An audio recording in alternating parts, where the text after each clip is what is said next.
They call him OG. Pawan Kalyan garu రీసెంట్‌గా act చేసిన film 'OG'.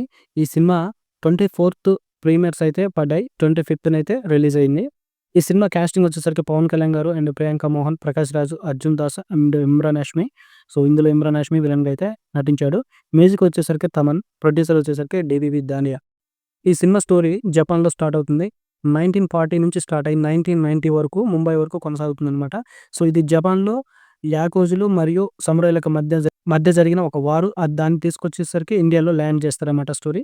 So, ఇండియాలో వచ్చేసరికి మనకి ప్రకాష్ రాజ్ గారిని మెయిన్ ఇంపార్టెంట్ రోల్‌లో తీసుకున్నారు.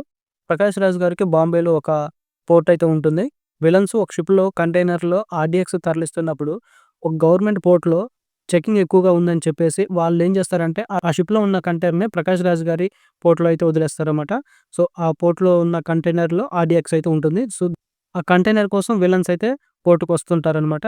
సో, ప్రకాష్ రాజ్ గారైతే ఆ కంటైనర్‌ని పూర్తిగా చెక్ చేసిన తర్వాతనే బయటికి పంపించాలనే ఉద్దేశ్యంతో చెకింగ్ అయితే చేస్తారనమాట. అక్కడ ప్రకాష్ రాజ్ గారి కొడుకైతే చెక్ చేస్తాడు. ఆ చెక్ చేసినప్పుడు అందులో ఆర్‌డీఎక్స్ ఉందని తెలుస్తుంది.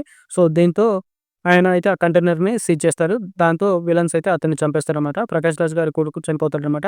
సో, అక్కడి నుంచి మూవీ అయితే స్టార్ట్ అవుతుంది. సో, అతన్ని చంపేయగానే పోర్ట్‌లో ఉన్న వాళ్ళందరూ గుమికూడడంతో ఆ కంటైనర్‌ని విలన్స్ అయితే తీసుకొని పోలేక వదిలేసి వెళ్ళిపోతారనమాట. సో, ఈ పోర్ట్ సత్యదాతది కాబట్టి సత్యదాత పోర్ట్‌లో నుంచి కంటైనర్ బయటికి రావాలంటే సత్యదాతని చంపేయాలని అనుకుంటారనమాట ఆ గ్యాంగ్‌స్టర్స్ మొత్తం. ప్రకాష్ రాజ్ గారు పవన్ కళ్యాణ్ దగ్గరికైతే వెళ్తాడనమాట వెతుక్కుంటూ. సో, పవన్ కళ్యాణ్ గారు ఇంతకు ముందే ముంబైని విడిచిపెట్టి నాసిక్‌లో ప్రియాంక మోహన్‌ని పెళ్లి చేసుకొని సెపరేట్‌గా ఉంటూ ఉంటాడు. సో, అంతకుముందు ప్రకాష్ రాజ్ గారికి బ్యాక్ బోన్‌గా ఉన్న 'ఓజీ' ఎందుకు బాంబేని విడిచిపెట్టి వేరే దగ్గర ఎందుకు ఉండాల్సొస్తుంది అనేది సినిమాలో అంతర్లీనంగా ఇంకొక చిన్న స్టోరీ అయితే ఉంటుంది. అది 'అర్జున్ దాస్' గారి ఎపిసోడ్ అనమాట. సో, అక్కడ పవన్ కళ్యాణ్ గారిని కలవడానికి వెళ్ళినప్పుడు ప్రకాష్ రాజ్ గారు ఆయన్ని ఫాలో అవుతూ విలన్స్ అయితే వెళ్తారనమాట. సో, ఇక్కడ విలన్‌లు అక్కడ చేజ్ చేసినప్పుడు అక్కడ పవన్ కళ్యాణ్ గారి యొక్క వైఫ్ కల్మని అయితే చనిపోతుందనమాట. ఇక ఫైనల్‌గా ఆ కంటైనర్ విలన్స్‌కి దొరికిందా? దొరకలేదా? లేకపోతే పవన్ కళ్యాణ్ వచ్చి ఆపాడా? అనేది ఇక సినిమా. సో, ఈ సినిమాలో ఫైట్స్ మాత్రం చాలా బాగా డిజైన్ చేశారు. సినిమాలో ఫస్ట్ హాఫ్‌లో పవన్ కళ్యాణ్ గారు ఒక ఫైట్ ఉంటుంది. కత్తి ఫైటు. సో, అది మాత్రం చాలా బాగా డిజైన్ చేశారు. అది ఇంతకుముందు మనం ఎప్పుడు తెలుగు సినిమాలలో చూడని ఫైట్ అనమాట. అంత బాగా డిజైన్ చేశారు. ఇంటర్వెల్ దగ్గర ఒక ఫైట్ ఉంటుంది. ఈ ఫైట్ సీన్ కూడా బాగుంటుంది. కానీ చాలా సినిమాలో చూసినట్లు అనిపిస్తది గానీ అదే ఫైటు. కాపోతే చాలా బాగా డిజైన్ చేశారు. బావుంది సినిమాలో. పవన్ కళ్యాణ్ గారిని ఇంత బీభత్సంగా అయితే ఇంతకుముందు ఏ సినిమాలో కూడా చూపించలేదు. అంత బాగా చూపించారన్నమాట. కెమెరా వర్క్ కూడా బావుంటుంది అక్కడ ఆ ఫైట్ సీన్‌లో. అండ్ బ్యాక్‌గ్రౌండ్ లొకేషన్స్ అన్నీ కూడా కొత్తగా అనిపిస్తాయి. ఒక జపానీస్ సినిమా చూసినట్లు ఆ ఫీల్ అయితే కలుగుతుందన్నమాట. బ్యాక్‌గ్రౌండ్‌లో వచ్చే సీన్స్ మొత్తం కూడా గ్రే కలర్ షాట్స్‌లో వస్తుంటాయి. కొంచెం బ్లూ అండ్ డార్క్ మిక్స్ అయినట్లుగా ఉంటుందన్నమాట లొకేషన్స్ మొత్తం. చాలా బావుంటుంది. లొకేషన్స్ పరంగా కెమెరా వర్క్ అయితే బావుంది.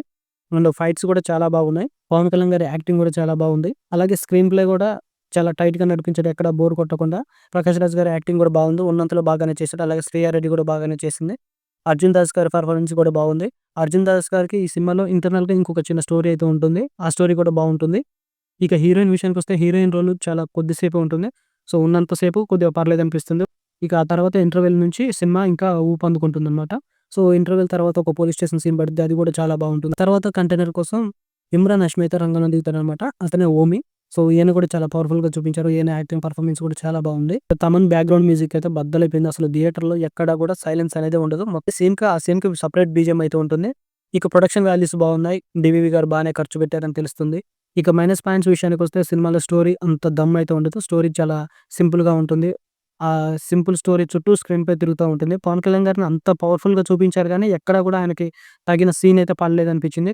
4, 5 హై మూమెంట్స్ ఉన్నప్పటికీ కూడా ఆయనకి పవన్ కళ్యాణ్ గారి సరైన ఎలివేషన్స్ పడలేదనిపించింది. 4, 5 హై ఎలివేషన్స్ అయితే ఉన్నాయి. అయినా గాని ఆ స్టెప్ అయితే మనకు సరిపోదనమాట. ఓజీ అని పేరు చెప్తే వచ్చే వైబ్రేషన్స్‌కి, వాళ్ళిచ్చే ఎలివేషన్స్‌కి కొంచెం తక్కువ అనిపిస్తదనమాట. సో, అదొకటైతే మైనస్ అనిపించింది. ఇక జపానీస్ రిఫరెన్స్ అయితే కొంచెం ఉంటుంది సినిమాలో. అది కూడా ఇన్‌కంప్లీటెడ్‌గా చూపించారు. ఎందుకంటే పార్ట్ 2 ఉందని చెప్పేసి అది కూడా ఇన్‌కంప్లీట్‌గా వదిలేశారు. అదొకటి మైనస్ అనిపించింది. ఇక ఓవరాల్‌గా సినిమా చూసుకుంటే నాకైతే చాలా బాగా నచ్చింది. పవన్ కళ్యాణ్ గారిని ఇంతకుముందు ఎన్నడూ చూడని విధంగా అయితే పవన్ కళ్యాణ్ గారిని ఈ సినిమాలో చూస్తామనమాట. సినిమా ఫస్ట్ డే ఓపెనింగ్స్ కూడా బాగున్నాయి.